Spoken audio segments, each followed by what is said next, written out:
दोस्तों नमस्कार। एक कदम आगे में आप सभी का हार्दिक स्वागत है। एक कहावत है कि चाय से ज्यादा गर्म केतली होती है। ऐसा ही कुछ आज हमारे समाज में देखने को मिलता है। इसी पर एक छोटी सी कविता, आनंद लीजिए, ध्यान से सुनिए।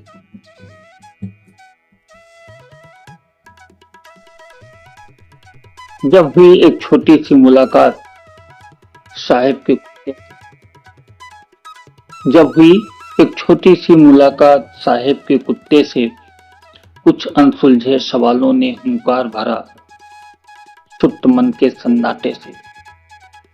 सुप्त मन के सन्नाटे से कौन सी कर्म से विलासिता मिली इसको, सुकर्म थे तो ये योनि क्यों मिली इसको। सुकर्म थे तो ये योनि क्यों मिली इसको। सवाल 16 आना जायज, पर कुत्ते से पूछना नाजायज। सवाल 16 आना जायज, परंतु कुत्ते से पूछना नाजायज था। मैं मूक बघेर बन खड़ा था, उसके नखरे निरख रहा था। लोग साहेब से कम कुत्ते से ज्यादा घुल मिल रहे थे। लोग साहेब से कम कुत्ते से ज्यादा घुल मिल रहे थे। चाटुकारिता की थी मिसाल। लोग उसे भी छोटा साहेब समझ रहे थे। लोग उसे भी छोटा साहेब समझ रहे थे।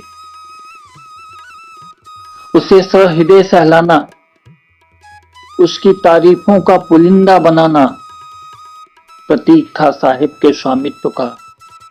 आखिर सवाल था ताकत के अस्तित्व का। वो साहेब का महज कुत्ता नहीं, वो साहेब का महज कुत्ता नहीं, सियासी तंत्र का एक हिस्सा है। इसी तरह हमारा तंत्र फलता फूलता है। हर सियासी महकमे का यही किस्सा है।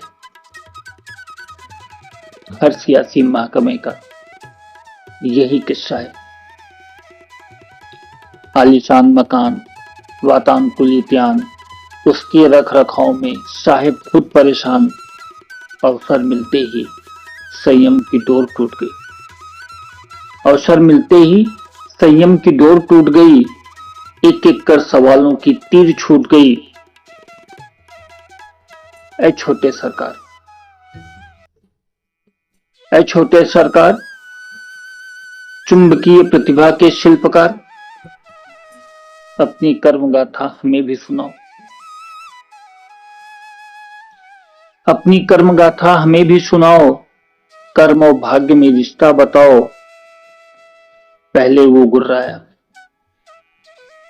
पहले वो गुर्राया, झल्लाया, फिर धीरे से रहस्य सुलझाया। मैं बेवक्त वफादारी निभाता हूं, मैं बेवक्त वफादारी निभाता हूं। थोड़ा मकमकाता हूं, थोड़ी पूंछ हिलाता हूं। साहेब भी कायल है इस कदर मेरी नजाकत पर। साहेब भी कायल हैं इस कदर मेरी नजाकत पर। नहीं कोई सवाल मेरी हिफाजत पर हे मानव,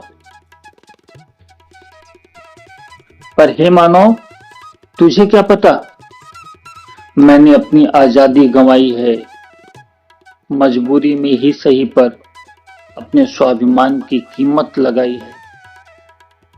अफसोस, अफसोस तुम इंसानों की फितरत पर, जो खुशी खुशी स्वयं बिक जाते हो।